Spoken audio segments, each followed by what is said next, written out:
Welcome to this short news update from Felixstowe I'm Chris Gosling. Two important upcoming events worth noting. Firstly, for everyone in the town concerned about our fire station manning, there's a public meeting at Orwell High School on March the 16th from 7:30 p.m. It'll be attended by senior fire brigade officers and you're invited to be there and to take part. If you haven't already signed the petition to keep proper manning at Felixstowe's fire station, there's still time to do so before the meeting.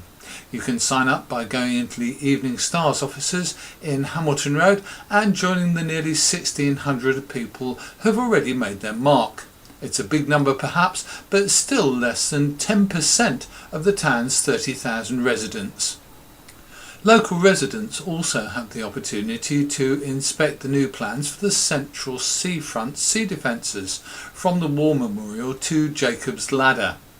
There'll be an exhibition at the Town Hall on March the 8th from 2 p.m. to 7 p.m. and you'll have the opportunity to talk to council officers and staff from the consultants Mott MacDonald who are undertaking the detailed design of the scheme. Councillor Andy Smith says that the scheme is set to be constructed in two phases from July to November 2011 and from April to July 2012. Suffolk Coastal DC's portion of the council tax is to remain at the present level of £149.40 per annum for a Band D home, and the County Council and the police have also frozen their charges this year. This means that the District Council has had to save over £2 million in its new 2011-2012 budget.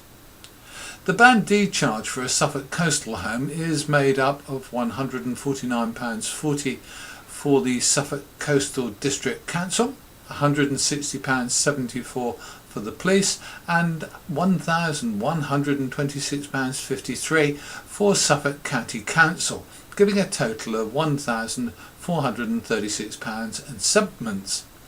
In addition, there's also a charge for your local parish or town council.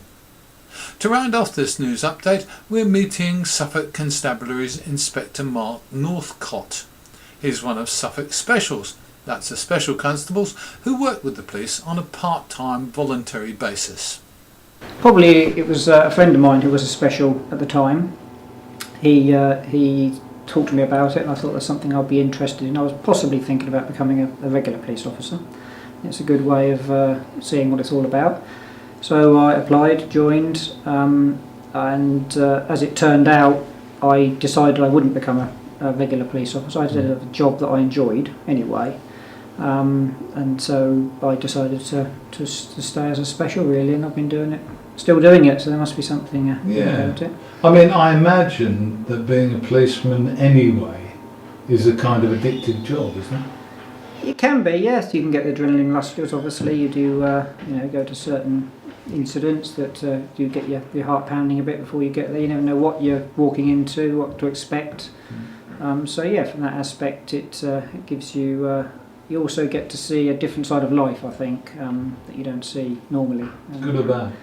Both really, yeah. There's both good and bad to it. Because you can walk into all kinds of situations.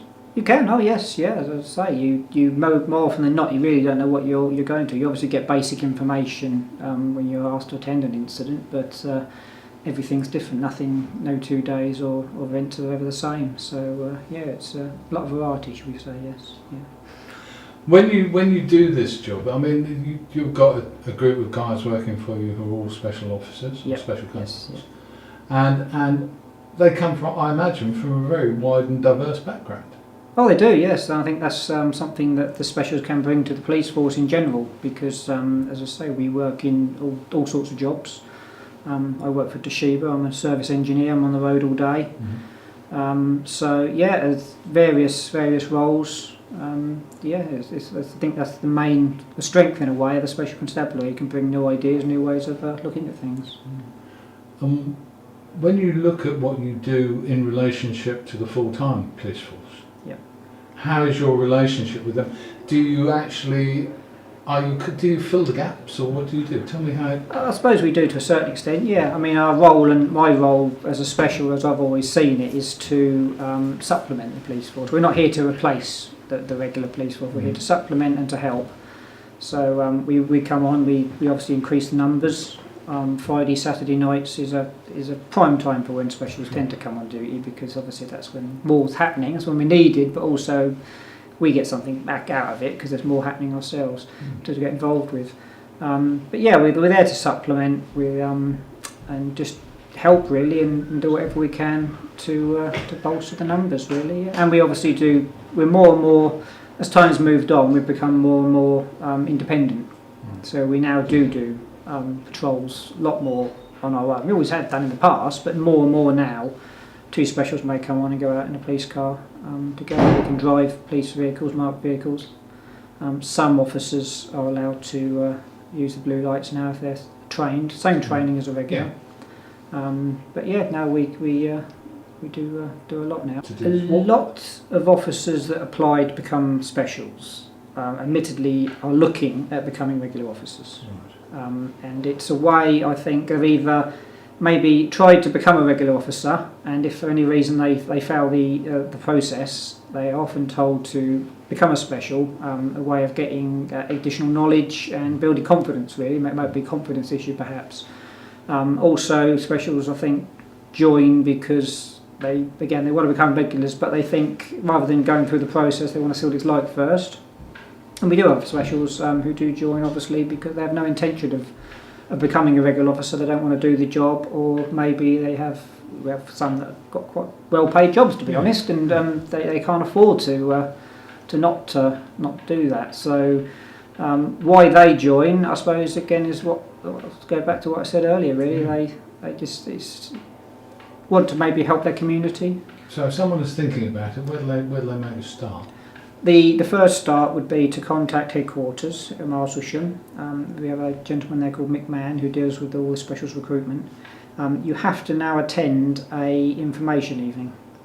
In the past, when I joined, you did an application form, someone came and saw you and you were in, really. It's a lot different now. To save the person spending a lot of time doing an application form and us processing it when it may not be exactly what they think it is, we now say you cannot go any further until you've attended an information evening where we do a set presentation, explain it all. For instance, the duty hours are shortly going to go up to 16 hours a month. So they need to understand that that's the sort of commitment we're looking for, which can be difficult with family and work, etc. So once they've attended that information evening, they're happy that they want to do it. We then, on those nights, give out the application form. They complete that. They go through a paper sift if that's fine and they get through that. They then get invited to an assessment centre on a Saturday at headquarters where there's an interview and some written tests. They get past that, and then there's another interview at the station where they would like to be posted with normally a special inspector and a regular inspector. And after that, providing they get through that, they're in.